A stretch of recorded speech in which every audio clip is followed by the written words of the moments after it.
sharing. Okay, so let me see if this goes full screen. Let me just start my presentation by appreciating the invitation to give this talk to all of you, which is nothing but sharing experiences and talking a little bit about open access and copyright, which is something that we all know a little bit and we never know enough. So let's see if this brief talk will be of aid for all of us.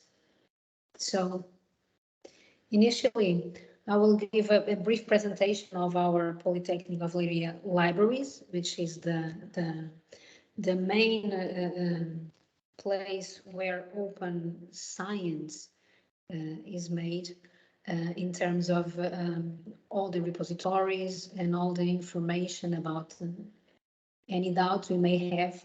Here in Leiria, we can ask our libraries to aid us with that. So just a brief introduction. Then we will follow to the first part of this talk, which regards open access publications. I will present you some brief key points. Then a little bit of history on how open access started across the world, the types of open access publications there are and are starting to emerge, the advantages of open access and its pitfalls, and also the international and national policies on open access. Then we will have a 5-minute break before going to part 2 of this presentation, which regards copyright, something that people usually are not very much aware. And so we will pass through some key points and the general control of copyrights and the control that authors may have on copyrights. And we will end this presentation with some practical cases on this copyrights and how can we get information about it. And of course, the bibliography used for this presentation. So giving you a brief presentation of our libraries, we have here at the Polytechnic of Leiria, we have 4 libraries in 4 different cities within the Leiria district. And some just a quick overview with some photos of our libraries. The first one is in our Higher School of Education and Social Sciences, which is our oldest school, and so this is also the oldest library. The second one is named after our Nobel Prize of Literature, José Saramago, and it's located in our campus too and serves the Higher School of Technology and Management and also the Higher School of Health. We also have another library in one of our higher schools located in Caldas da Rainha, the Higher Schools of Arts and Design, and finally a 4th library in another school, the Higher School of Tourism and Sea Technology, which is located in Peniche. All of them are, as I said, in Leiria district, and the way this service is organized in Polytechnic of Leiria, it has these main goals. All libraries are integrated and work collaboratively. So if we need some book and a journal, something that it's in one library, internally we go to one library and they talk with each other to deliver the service that the reader needs.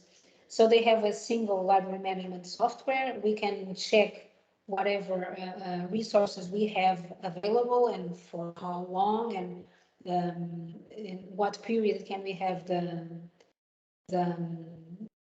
book or the publication with us. And we only need to have one registration to use any library in Polytechnic of Leiria.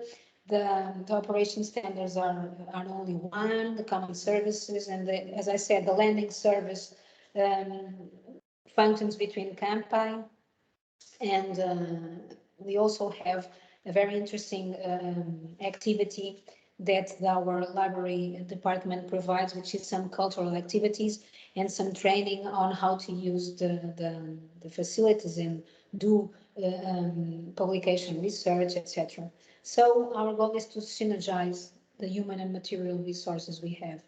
We also have another Apart from these physical libraries that I presented, we also have two extensions in two different cities of Leiria district also, which is Pombal and Torres Vedras.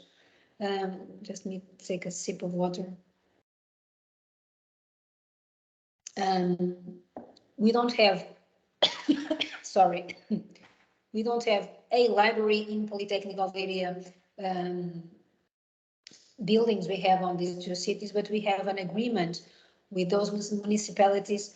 And so each student that lives or studies in Pombal or Torres Vedras can go to the municipality library over there, and they have allocated computers to access Polytechnic of Leiria internal system. And as long as these two poles start to expand, probably we may have in the future specific libraries on them.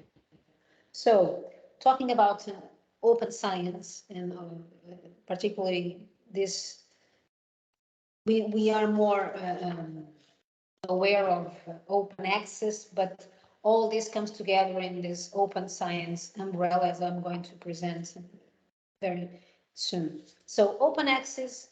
What is open access? Open access is the availability of all scientific research over the internet, free of charge to the user. So a few years ago, if we wanted to read some paper, we would have to pay a fee to the journal in order to have access to that publication. Open access tries to invert the situation, and so that users, the readers, can access the publications, the manuscripts, without having to pay for them. Of course, we all know and we all are aware that this is not working 100% yet, but it's the path that it's being done a few years from now, and things are getting better, and we are, as users, we are having much and more access to publications, to scientific publications. So this open access is applicable to all the future, but that we are aiming to all peer-reviewed scientific publications. It's optional to communications, theses, dissertations, monographs, reports, unreviewed papers, etc. And it's not applicable for books with a profit purpose, of course, and those that are not academic. So it's only applicable. We can only talk about open access in science. All this had an increment with the institutional repositories, which may be something that not all people are aware that it exists, but it's a digital platform to provide scientific publications at a low cost for users and complying with these open access policies. Here I present you our Polytechnic of Leiria institutional repository. We call it IC Online. And it's when we publish something with affiliation of Polytechnic of Leiria, we can and we should and we must deposit it in this institutional repository. Every university, every higher superior institution has its own or is connected with the national or regional repositories. And this is a very practical and very easy way to contribute to this open access. And before going on, just two brief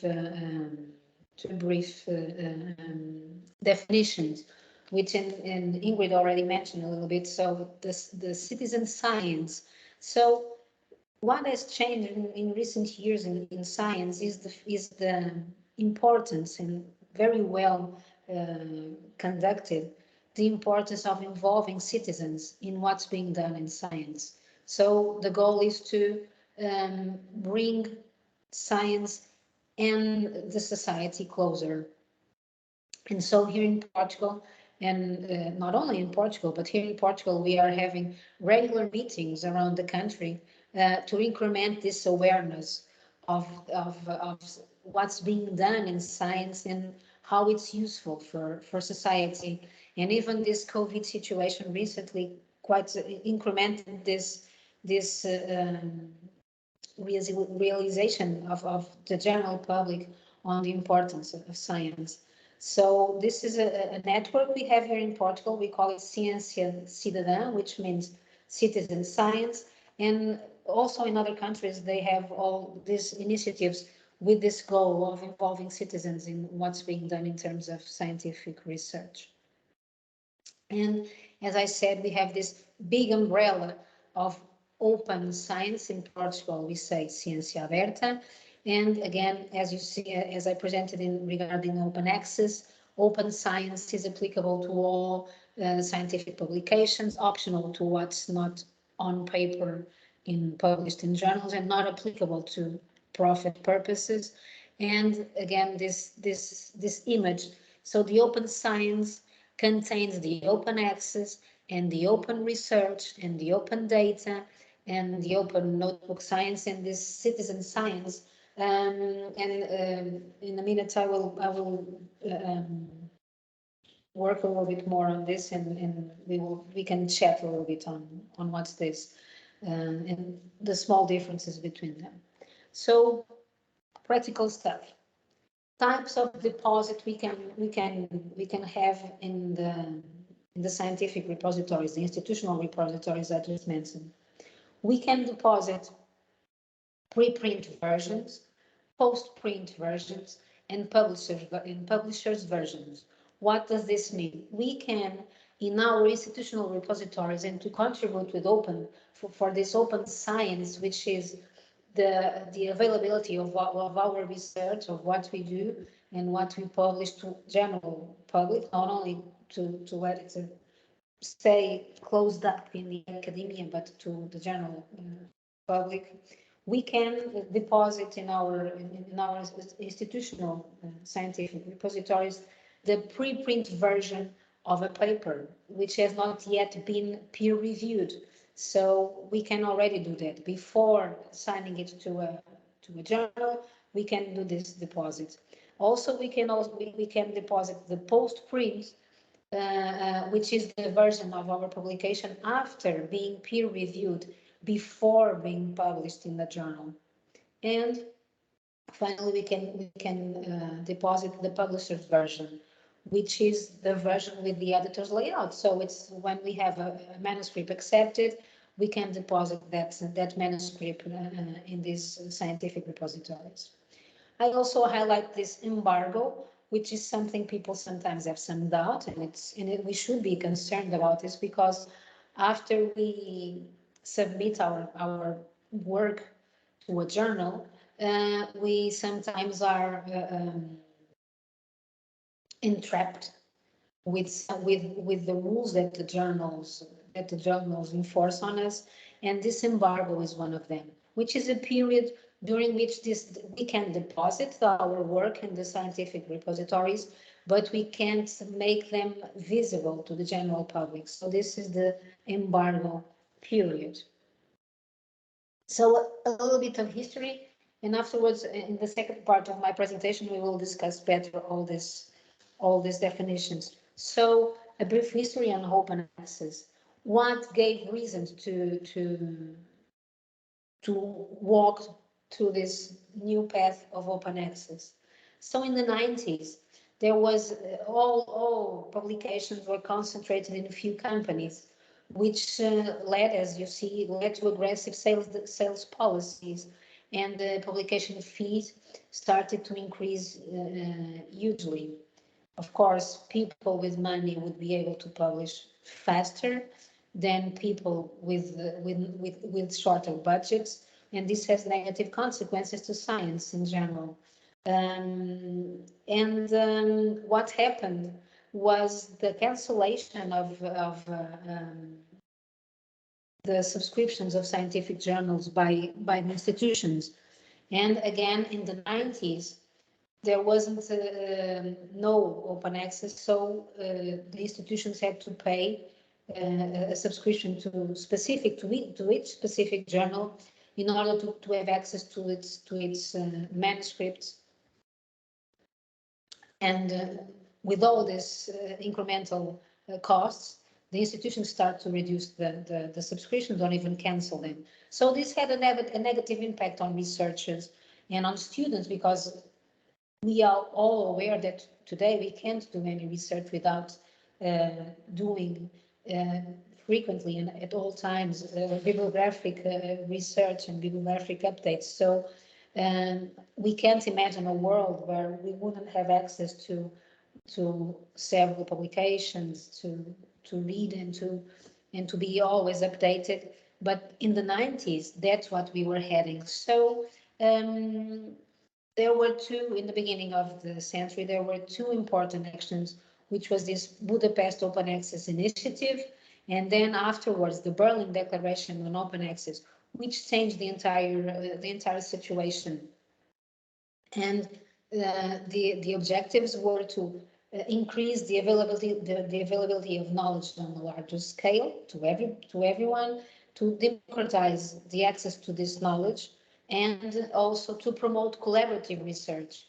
This part we are still a little bit far, although, for instance, RUN is an excellent example of collaborations that are being set up between institutions and between researchers.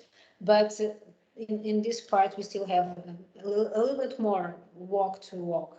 And another objective is also to increase public knowledge of what's being done in society, and to increase the awareness of people on the return that investment that is being done in science and technology, the return that the society has on this investment, because huge, not that huge, but the great amount of investment that it's done in science, it's important to people were in the 90s, people were wondering if that investment was proper, was adequate, etc.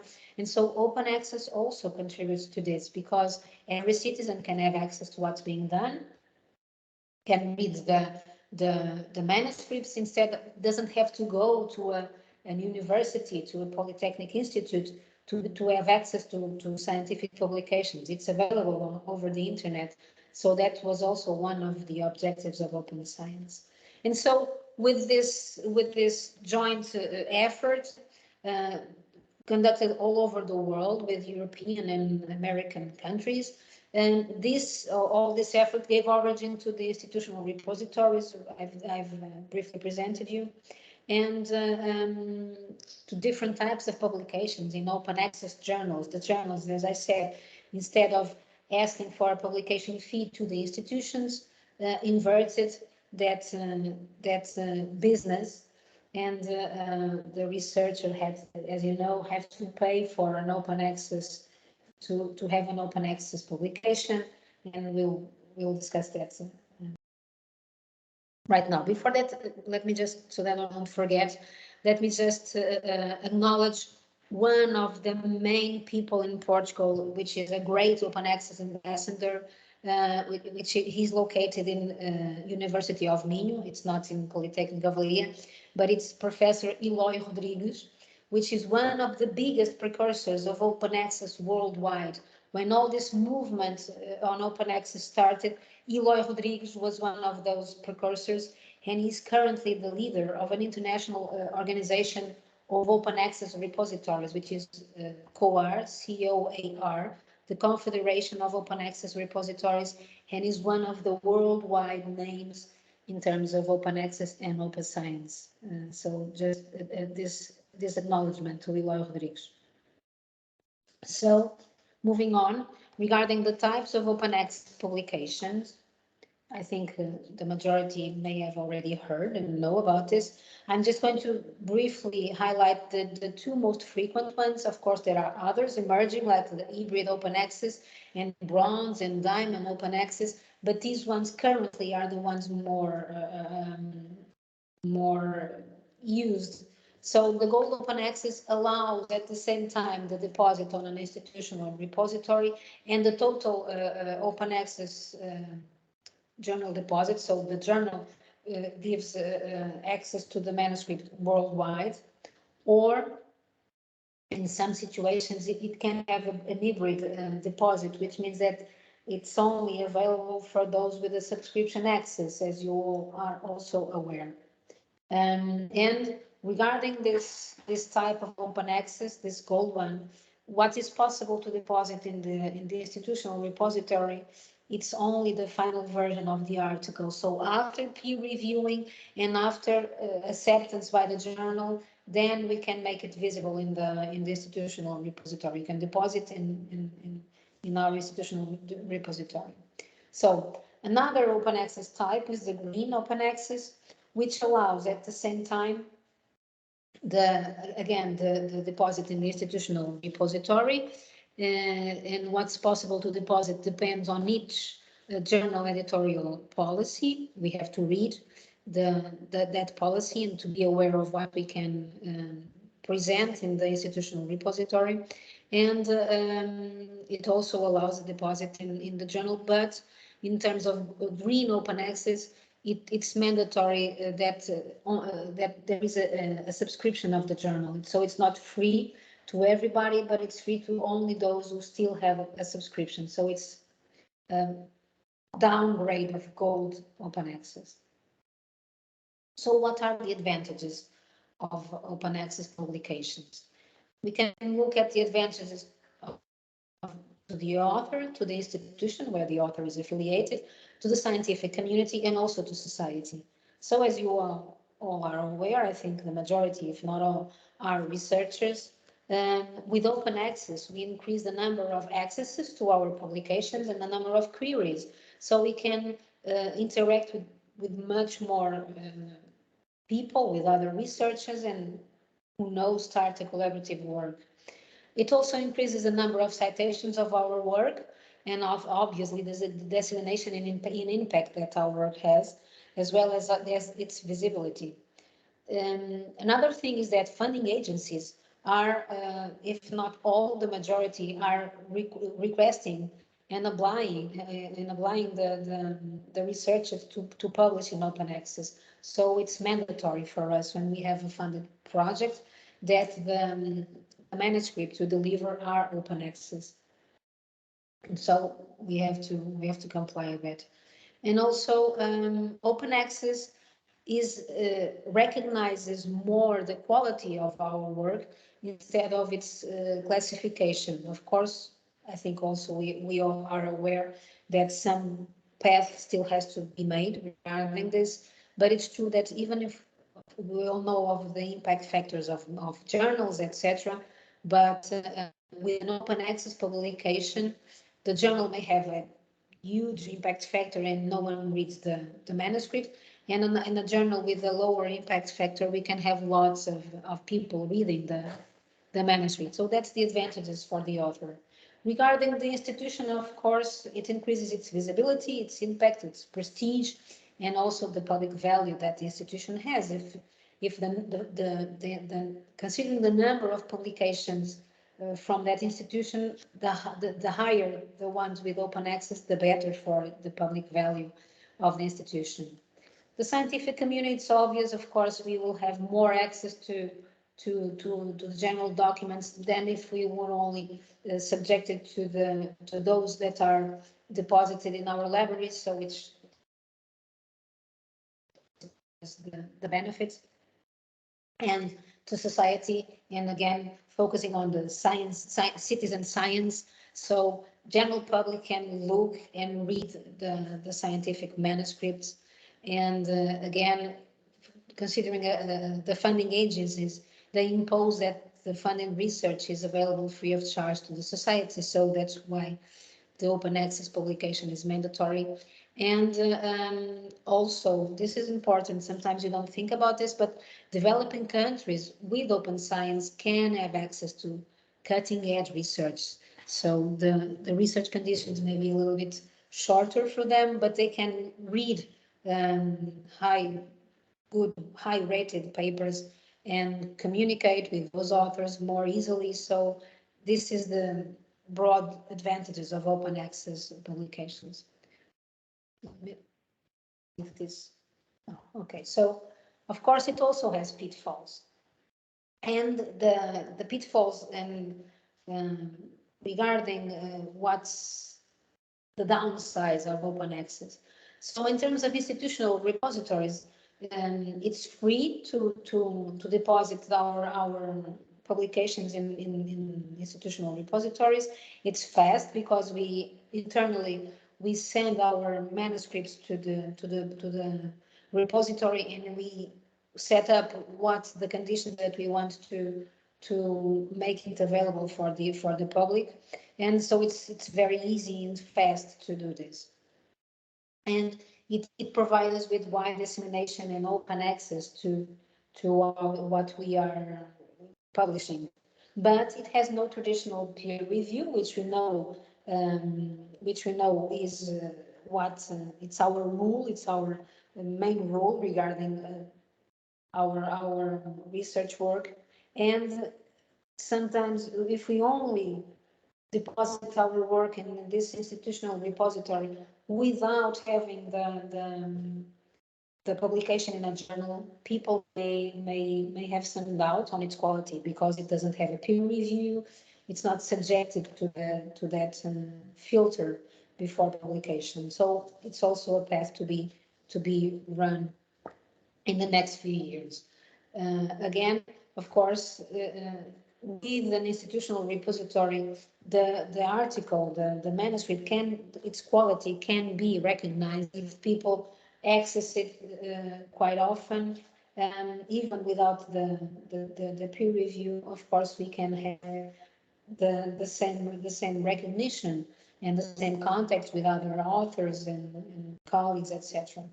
So regarding the open access journal, unfortunately, as we all know, the majority has an article processing charge, and this is where the main pitfall is currently. Of course, it's also slow, which is also an important pitfall. We all know that we sometimes have to wait months for a reply regarding our submission, and that's an important pitfall also. But it assures the traditional peer reviewing process, and we still in science is based on this peer reviewing to acknowledge its quality. So in some journals still have access limited, although having the option of open access, they still have a limited action by subscription, and they only publicize the publications to a limited group of peers. So this is a pitfall.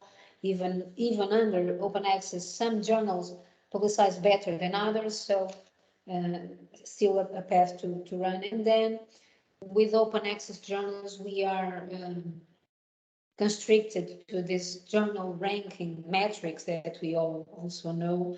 So it is also a pitfall.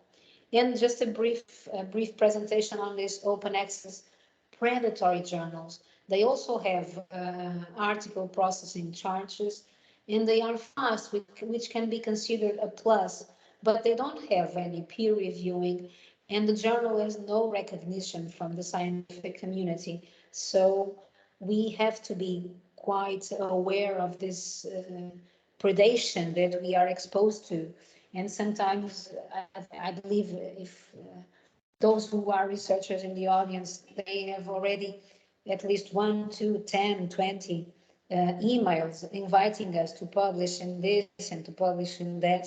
And all these approaches are predatory. So we have to be cautious about this, because we can be, okay, it's the facility of being quite fast, and we have our time, the clock is ticking, but we won't have no peer review, and the journal won't be recognized, and then we already have it published, and we can publish elsewhere. So quite aware on these predatory situations. So moving on, talking a little bit about the National Directory of Institutional Repositories and Open Access Journals. Again, as you saw in the initial slide, this is the Portuguese case. So this is the presentation of our consortia of institutional repositories. It's called recap. And here on this link, we can have access to our, for instance, Polytechnic of Leiria repository, which is called EC Online. And we have access to all other repositories from all other higher education institutions. So in Europe, we have the open air. As you see, it's the open access infrastructure for research in Europe, and its focus is to support open access implementation in all European research institutions. And Zenodo, as you can see here, then also I give you the link. It's a multidisciplinary open access repository at the European level. And also researchers can deposit their work on Zenodo. For instance, I work in Polytechnic of Leiria, I can deposit in EC Online, and EC Online integrates with Zenodo. And I can also do the other way. I can deposit my work on Zenodo, and it will interoperably communicate with our local repository to be able, from each reader, from where they are looking for the work, they will have multiple paths to be able to reach the work. So internationally, we have the ROR, which is the registry of all open access repositories all worldwide. And we also, because in Portugal, we collaborate a lot with Brazil, of publications in open access, the open access books also, and the directory of open access journals, which is an interesting access, because sometimes we have some doubts if the journal has or not open access. Sometimes it's easier this way, just to go to this directory and look up for the journals we are interested in our area. It may be another way to search when we need to decide which journal we are going to use. This is also an interesting alternative. So regarding the policies on open access, the international and national policies on open access publications, again,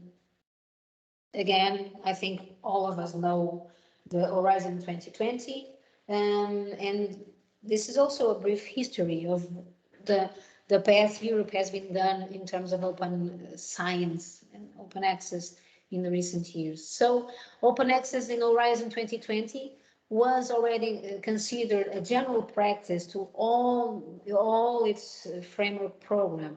All research that was funded had to ensure peer-reviewed open access publications.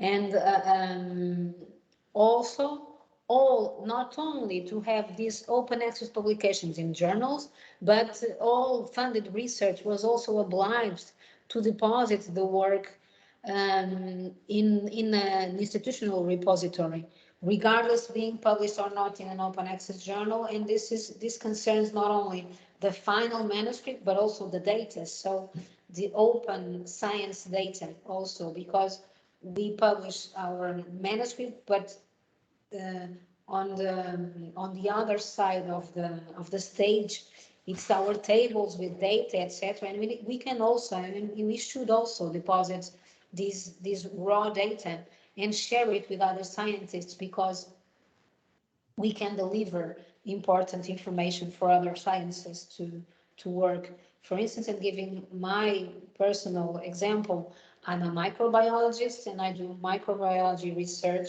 and I have a project going on with an artificial intelligence research team.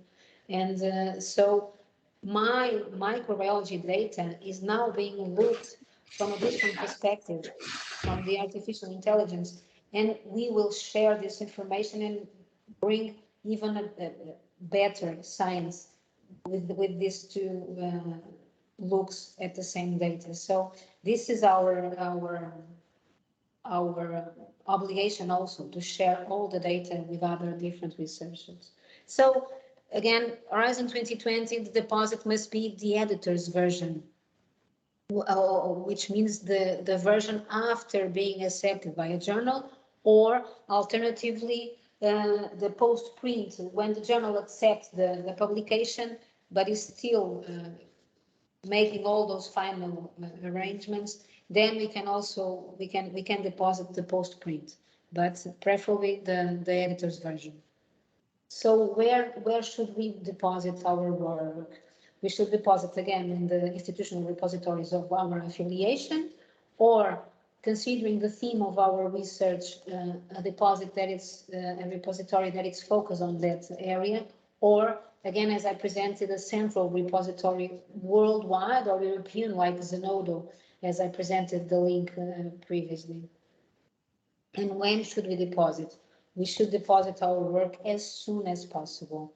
So again, Horizon 2020 gives these rules for all research projects that are funded by this framework, that we must deposit as soon as possible. So publications should be available the moment they are accepted, and within, again, this is the time frame within 6 months of publications. In cases of social sciences and humanities, during the next 12 months of after being accepted. So that's the rules regarding Horizon 2020. And of course, Horizon 2020 has already ended, but there are some projects still going on, so they have to comply with those rules. Currently, we have the Horizon Europa, or Europe Horizon, which will go between 2021 and 2027. And Horizon Europe has the same principle as Horizon 2020. It also demands an immediate open access to all publications, and again, this responsible management of research data. As I was mentioning, we also should deposit our database and make it freely available. As you can see this, so data must be findable, accessible, interoperable, and reusable. And it should be as open as possible, which is, again, a work that is being done, as open as possible, but as close as necessary. So what does this mean? Sorry. Of course, we have to deliver open science, but we also have to protect our ideas, and we of course we remain, we still have the right to protect our ideas, and that's why it says as close as necessary, because we are obliged to make it open, but at the end of our research, or as soon as we find that we can share it with others without putting in cause our own publications, obviously. So this Horizon Europe will, the criteria to evaluate our applications will consider the quality and the adequacy of our proposals, open science policies. We have to state what we are going to do, what we plan to do regarding open science. And also, one of the focus in Horizon Europe is to improve the interoperability and the sharing of fair data is one of the main focus also. And another thing that we all have to be aware, and in recent years we have already made several progressions on that, is the importance of our research to have the active participation of society, so that we are more aligned with the society's values, needs, and expectations. And as Ingrid mentioned earlier, open science and open science, it's not only scientific publications, but we must focus also some parts of our efforts in going to the journals, to TV, to radio, and talk about the science we do. This is also open science, and we are also obliged to that in this Horizon Europe, and it's one of the evaluation criteria regarding our open science policies. So some emphasis should be put on that when we write applications. And an extraction from this Horizon Europe, open science will become the new modus operandi in Horizon Europe. So it's important to be aware of this path that is being done regarding open science. It will also increment the chances of our applications to be successful.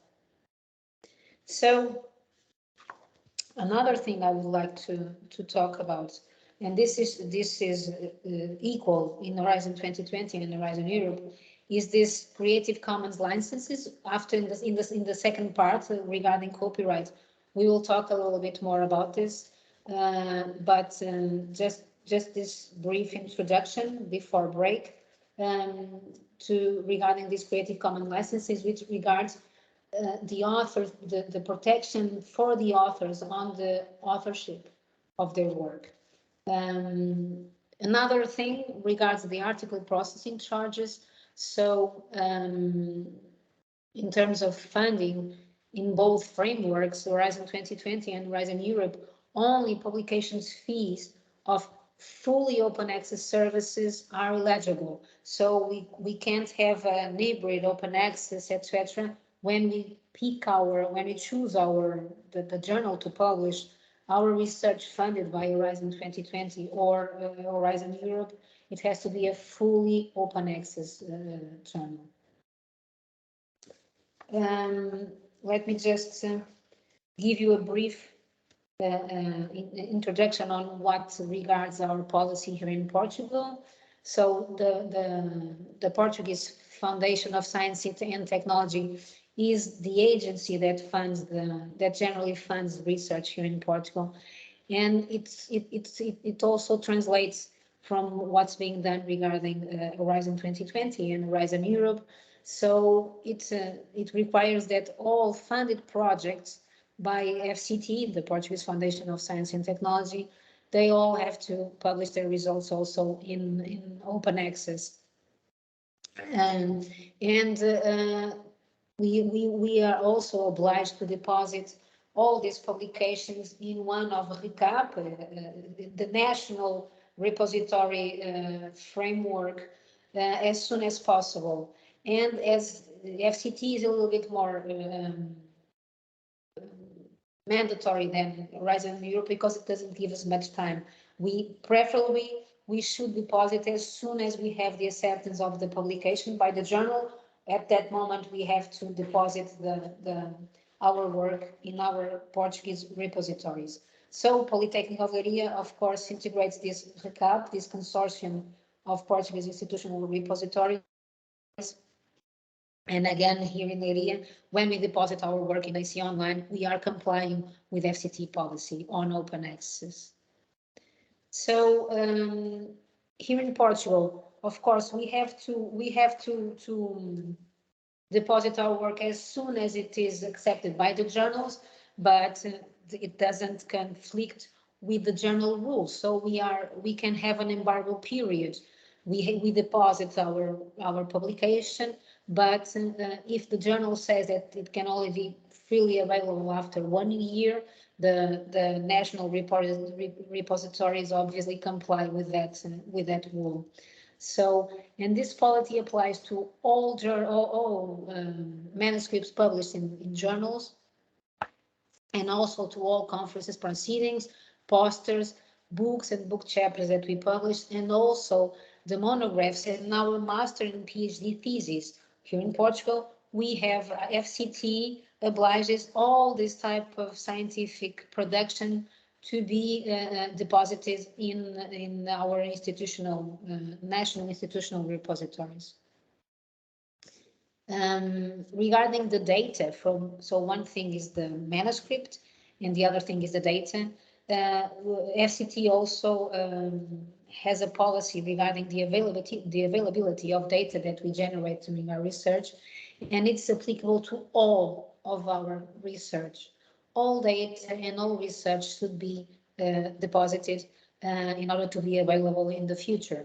And again, as authors, we can by our initiative to also include an embargo period for these databases, but we should deposit all research data and research and results. And FCT encourages us to share the primary data with the general scientific community in an open access database. And again, as I briefly presented my own case, I'm sorry, it allowed me to connect microbiology with artificial intelligence, and if none of this was going on, these policies on data availability probably results wouldn't be so used by all. So currently, and a little bit of history also regarding our Portuguese policy. In 2017, we had a transitory phase between that previous life with no open access and the current one. On 2017, we started to create the repositories and invite people to deposit their work there. And at that moment, it wasn't so these article processing charges that some publishers required was not recommended by FCT. But if the researcher wanted to publish in a paper with article processing charges, the researcher could publish, and FCT would consider that expense as eligible. It wasn't mandatory to publish open access yet, but if the author decided to publish in open access with an article processing charge, with a fee associated, FCT would pay for it. Of course, if the author could choose to deposit only in the repository, and that was also an option, without having to have it published in a journal. So this was the beginning of open access in Portugal. Currently, in 2022, we are expecting to have a revision on this policy for this first half of this year. So by the end of June, hopefully, we will have a new policy on open access. And what we know currently is that Portugal plans to adhere to Plan S. And Plan S intends to accelerate open access so that research is made available as soon as possible, immediately when we have the results and we structure the results. This Plan S, which is a worldwide initiative, is focused on creating the tools so that as soon as we have the results and we structure them and we analyze it, we have tools to immediately publish them. So to accelerate open access, as I said. And if this workflow has some costs, which is expected because the publishers, it's their business, the Plan S, what states is that if with costs, those costs should never be paid by the researcher. So we are not aware how this is going to be done, but sorry.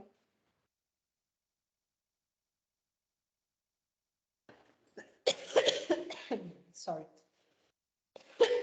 Instead of having to reserve part of our funds to pay for article processing charges, Plan S goal is that these costs are paid by other ways instead of having to be a concern of researchers. So let's hope for the best, and let's hope for the day this Plan S is going to be fully implemented. And finally, before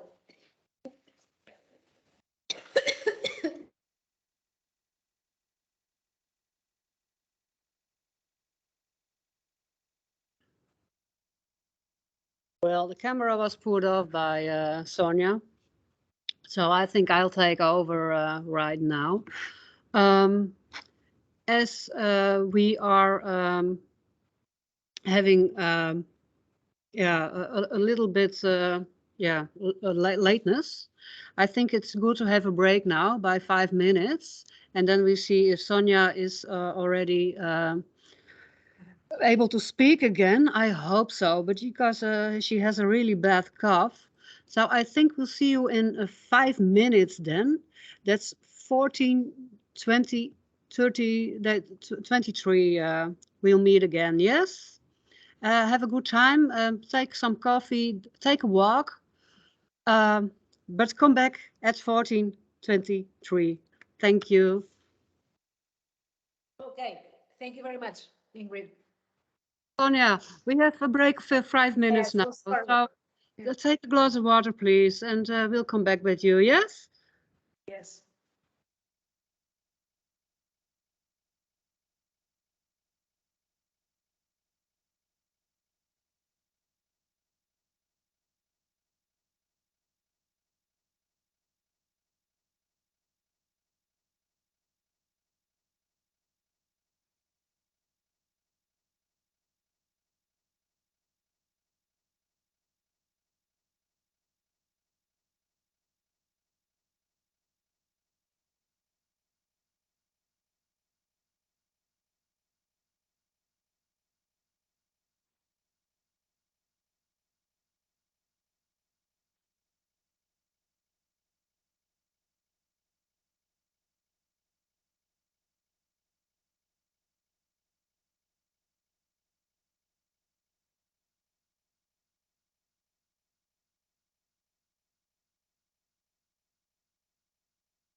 Good day, everybody. It's 14:25, so I assume we can begin with our workshop copyright then.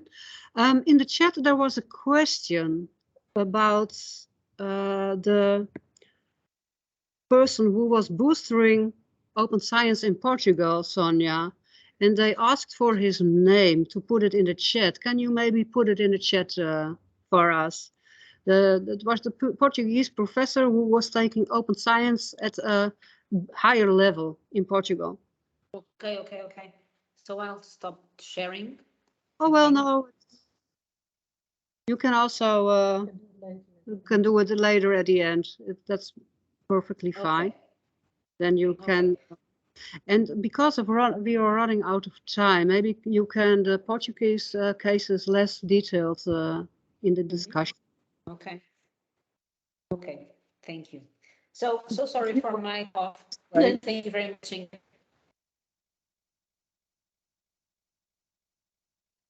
The floor is yours again.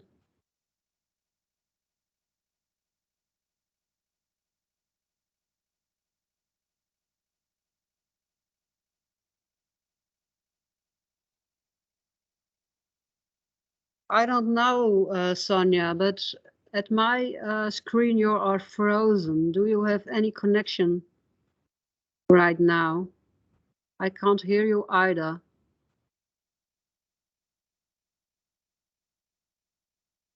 Well, I think we lost Sonia right now.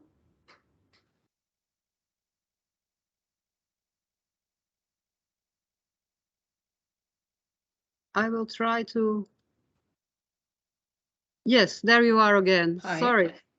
Yes, you are frozen. So glad you came. You did your comeback. The floor is yours. So copyright. Key points on copyright. What is copyright?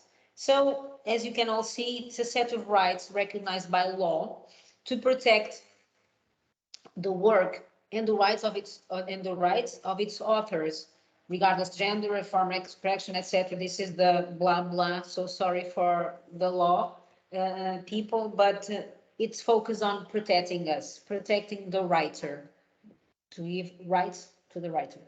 So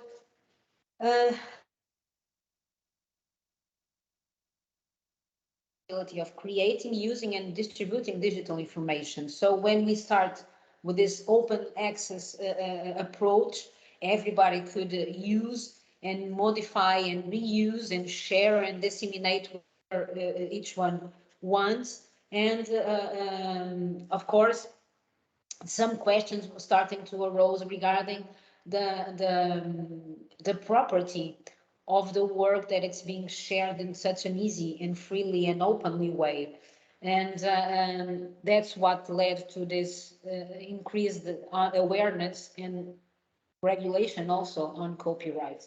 So it was necessary to create more protection to the authors, and also that gave the necessity of having additional means to regulate and protect those rights. Because there was an imbalance, as you can see in the graph, there was this imbalance between the owner and the user's rights and the insecurity on what can and cannot be done. And this was having a negative impact on open access initially. And yes. We don't see the graph. We are still at part 2 copyright, so we don't see your slides. Okay, so maybe I stop sharing. Yeah, I'll start again.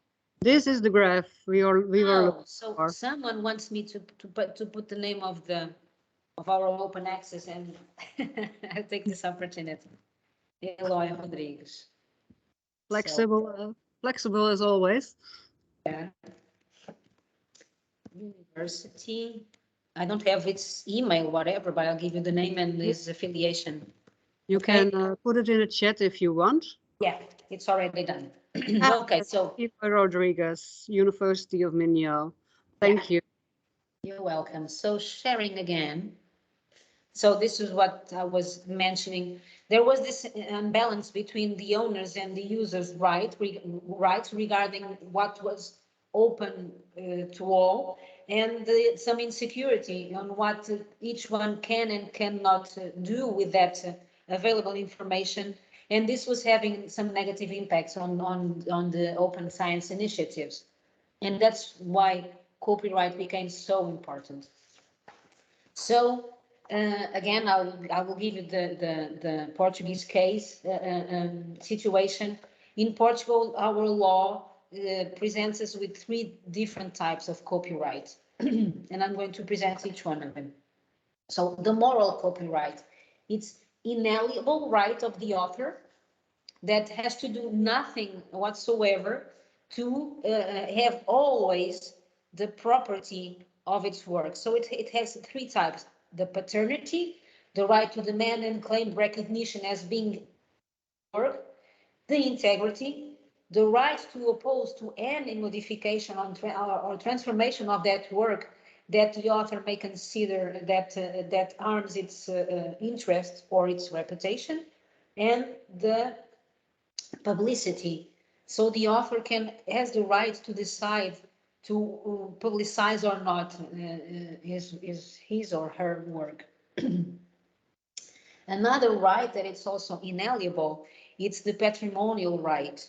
And it has four types: the reproduction, distribution, communication, and transformation.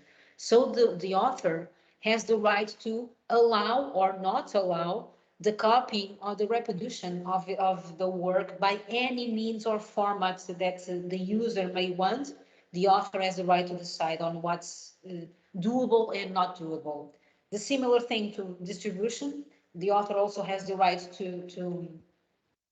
to make the work or its copies available or not by sale, loan, etc. And also the right to communicate the work with the public. So it has the right to regulate how the work is being consulted and used, and also regarding the transformation of its work.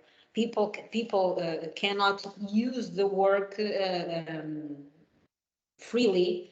They have to comply with what the author says regarding this.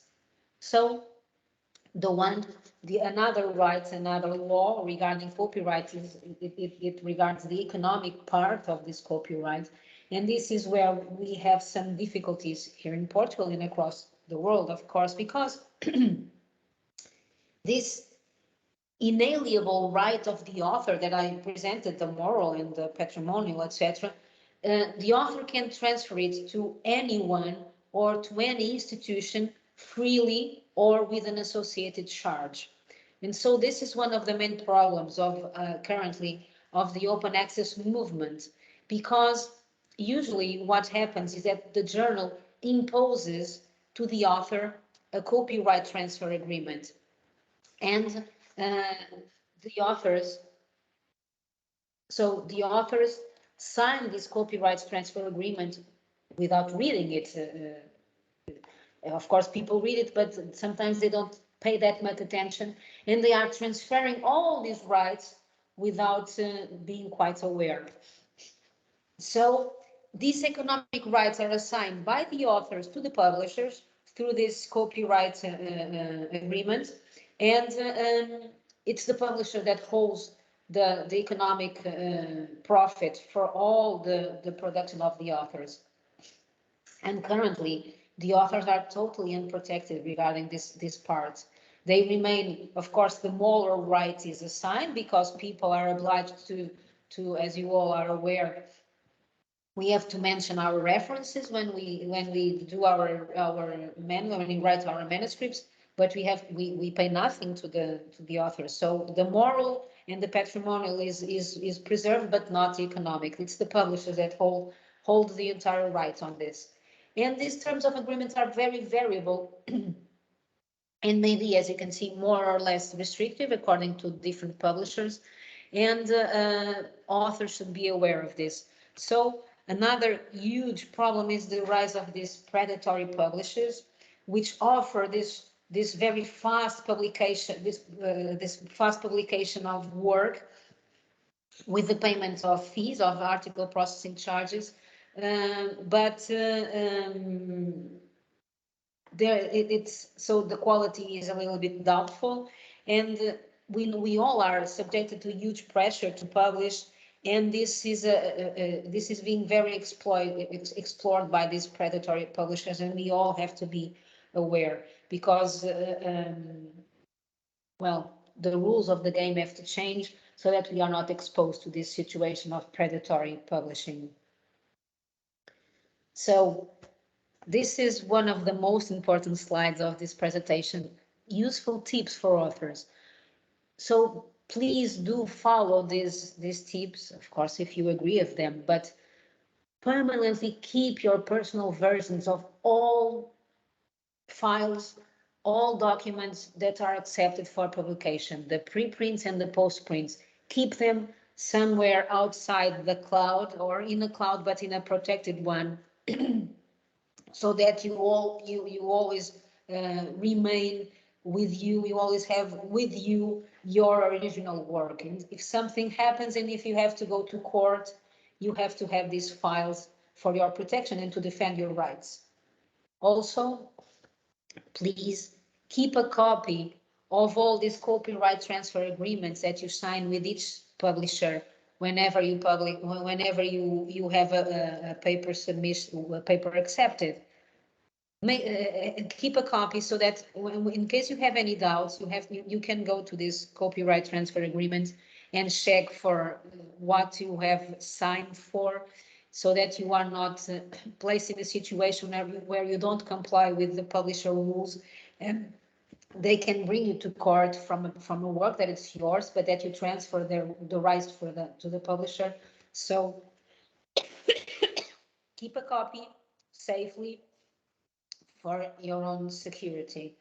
And also check in this copyright transfer agreement what type of deposit in institutional repository is allowed, and which version can you deposit, and between commas, do it, because we are in Portugal, we are obliged to deposit our work in the repositories, and probably in your country you are also obliged to.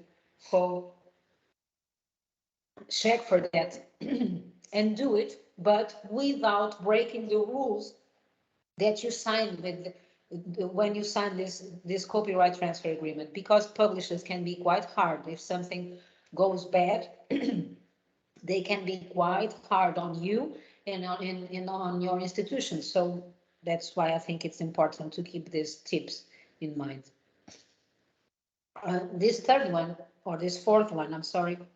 If you find that the copyright transfer agreement is too restrictive, try to negotiate the terms with the publisher, because you are not the only one that are interested in publishing. Of course, you are interested in publishing because you are a scientist and you have to publish, but they are also interested because they will receive money for your publication. So you have some grounds to negotiate with them if you find the agreement is too restrictive. So we use that negotiation also in order to adjust the agreement. Again, you are not the only one that is interested in publishing. They are also interested. So you can negotiate. And finally,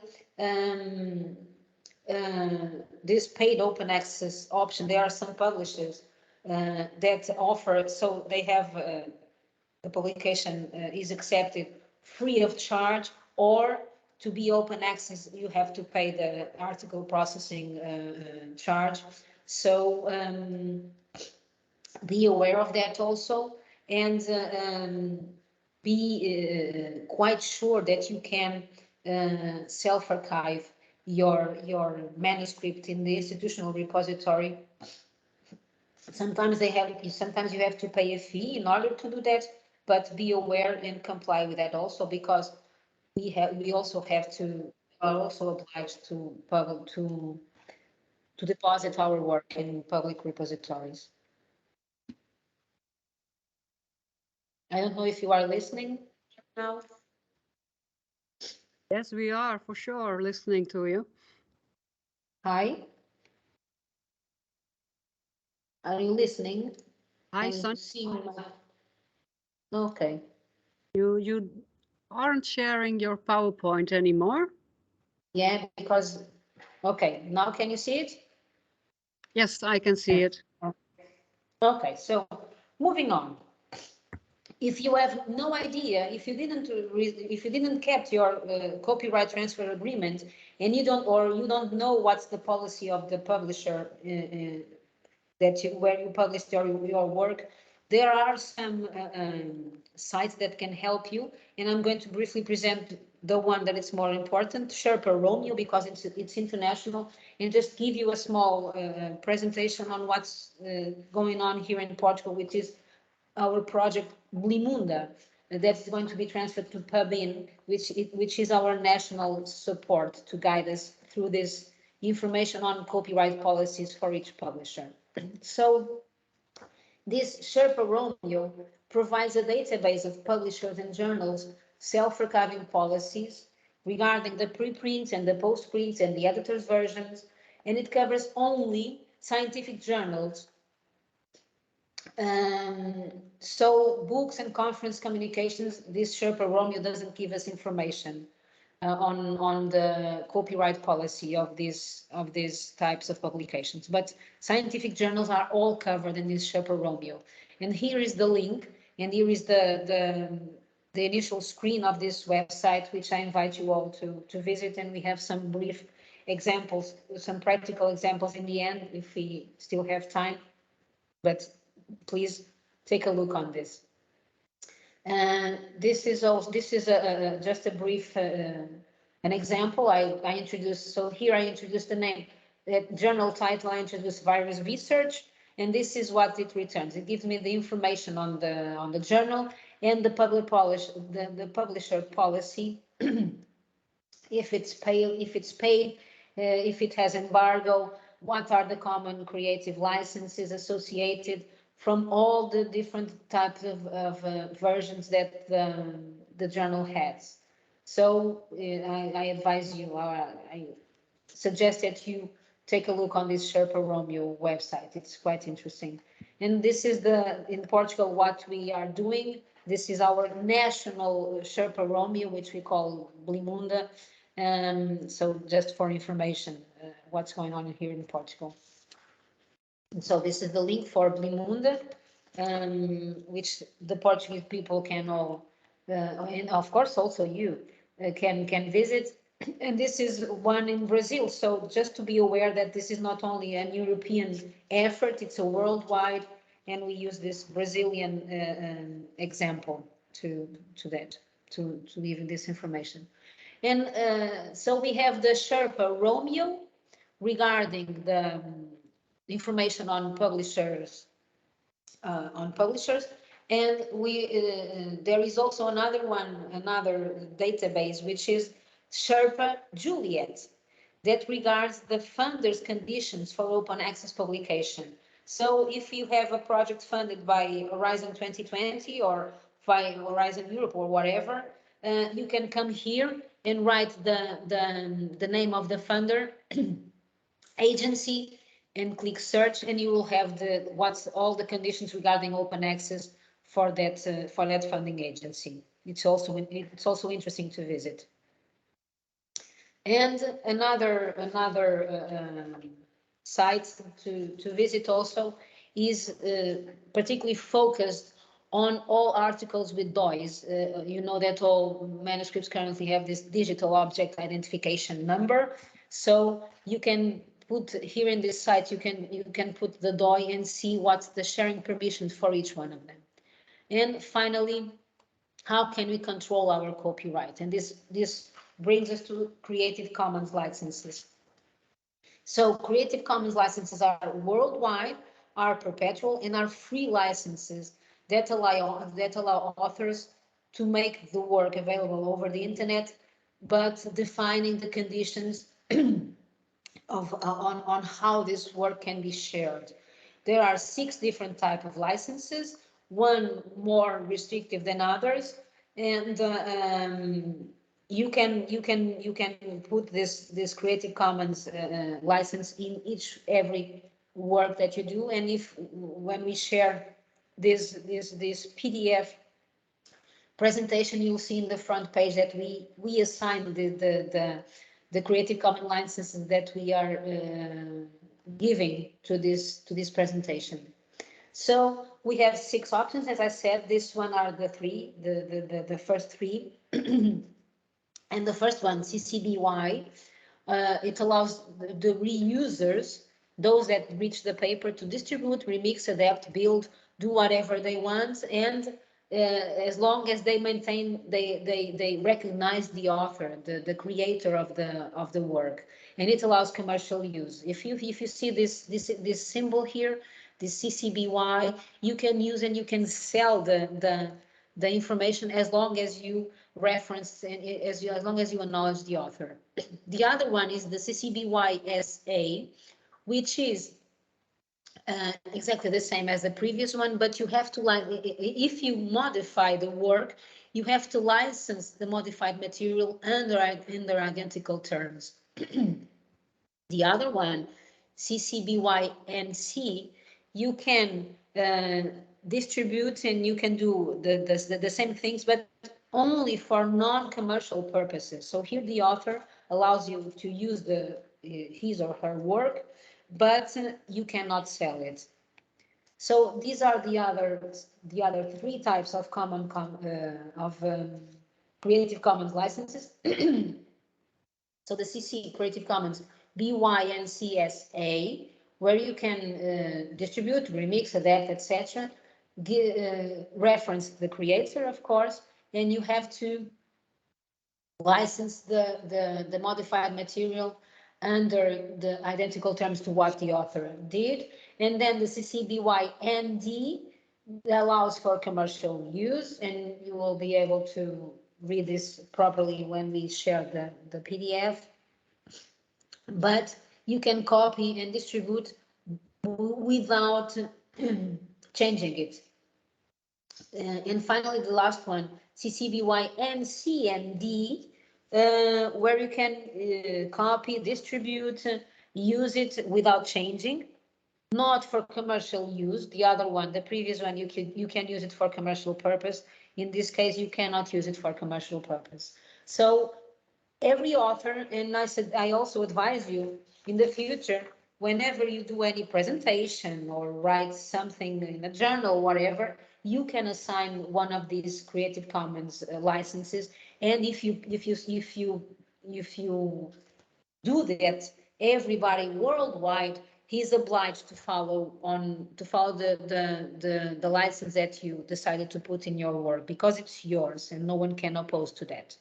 So finally, and I'm almost ending, just to reinforce the advantages of depositing a publication in an institutional repository, it increases the impact of your work. You will also fasten the dissemination of your work, and you can have access to reports and statistics on how many times your paper was read, etc.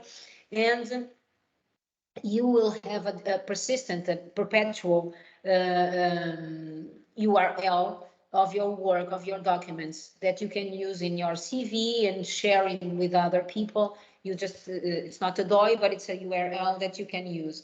And the interoperability of these institutional repositories, so you can, when you search in Google Scholar, for instance, it's more easier to find them. So these are the advantages, again, to deposit your work in your institutional repositories. So, but again, you may wonder, but what about copyright? When I deposit, am I infringing the copyright? So what do you have to do? You have to check the copyright transfer agreement you sign with the publisher of your work when it's a published publication. And if you don't have that information, remember to check on the Sherpa Romeo database. And one note regarding the repositories.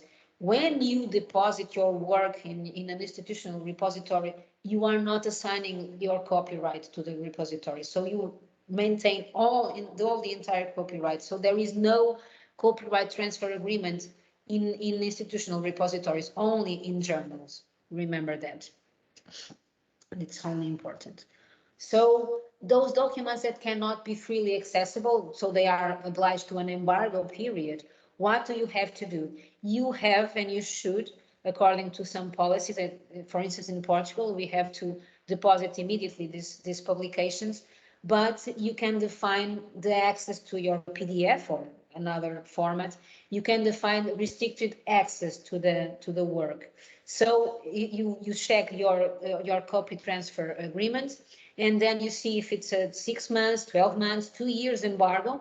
And when you deposit in the repository, you just have to say, okay, this work has an embargo period of 6 months, 12 months, etc. So you are assured to, and you can be confident that when you deposit your work in repositories, you can comply with the copyright transfer agreement you made.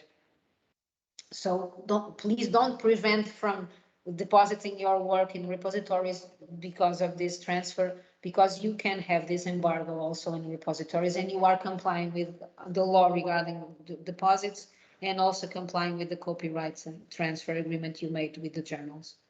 So which documents can be deposited? All these documents, all scientific documents of any nature can be deposited in institutional repositories. So I would suggest some exercises if you have time. So I'll pass the floor to Ingrid if she thinks it's feasible. If not, then we can discuss a little bit only. Ingrid. No, I think we have time till 15 o'clock. Then, Okay. then we take a break. Then afterwards. So, and if there are any questions, you can ask them in the chat. Okay. I think it's let's begin with an exercise. Okay. So what I propose is these 4 quick searches on Sherpa Romeo, just to introduce you to this search. So I invite you all to enter this website, and then do this search for this journal, and see what type of embargo. Search this Sherpa Romeo tool, and see what type of embargo regards this Journal of Applied Gerontology. I don't know, Ingrid, if you want to create different rooms so that people can chat with each other as we discussed, or if we do it in general with all at the same time. I don't think it's handy to have breakout rooms by now, because it takes more time. Okay. Let me see if I have this. So maybe I stop sharing.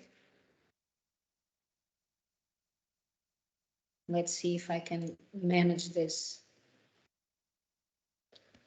How can I share?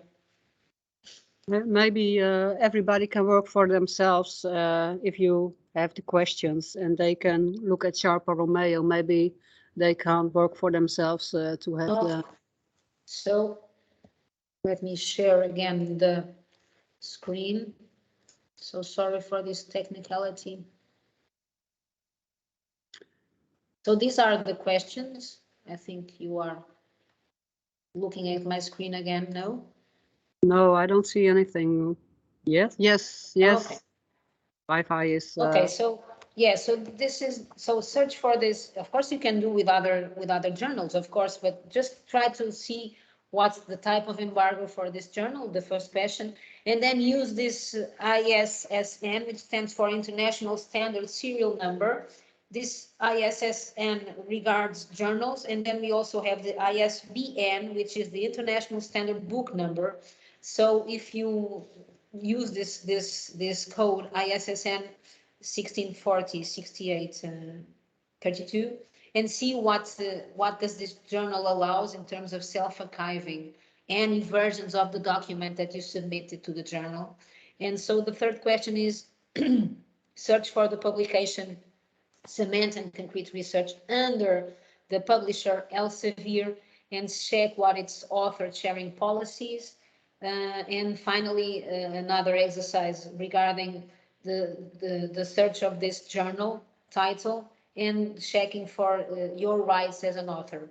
So Sherpa Romeo will lead you, if you look at the website, will lead you through to all these different situations. And if you do all these exercises, you'll become an expert on using Sherpa Romeo. So that's the goal. Okay. If you have any doubts, if you are doing by yourself right now and you have any doubts, please just let me know.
Sonia, do you have any feedback on your assignments to give?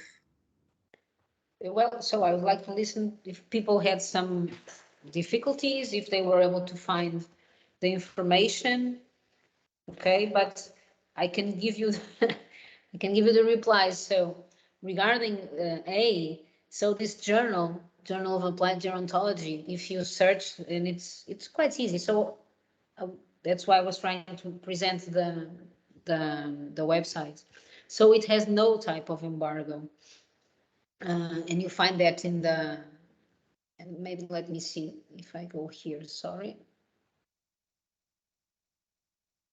So here is where this, for instance, journal embargo finder, you click here.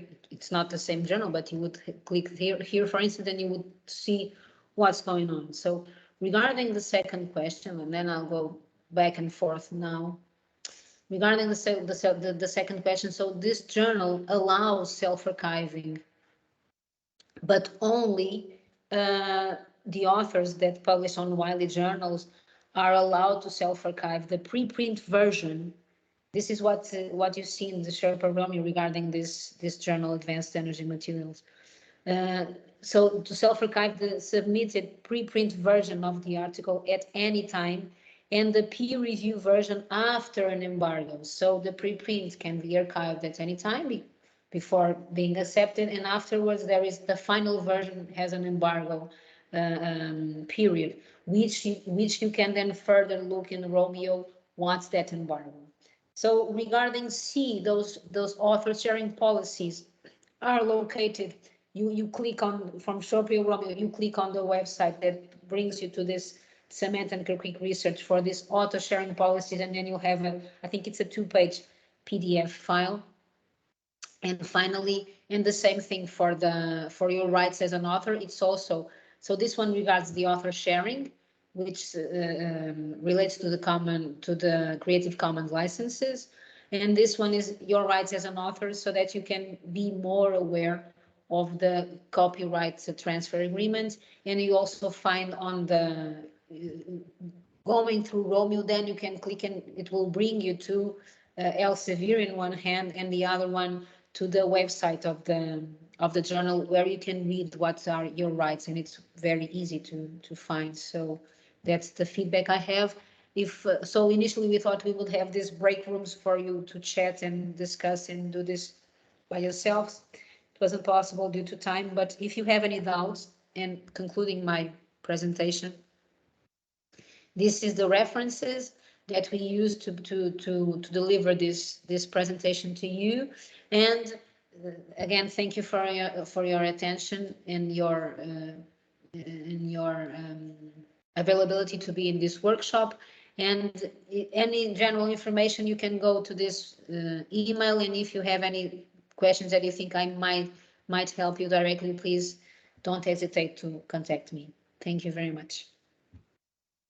Well, I see several applauding icons coming your way. So I think it was very interesting to hear. But for me, it was good to hear that you can always negotiate with your publisher about open access, about prices, about costs, about embargoes, etc.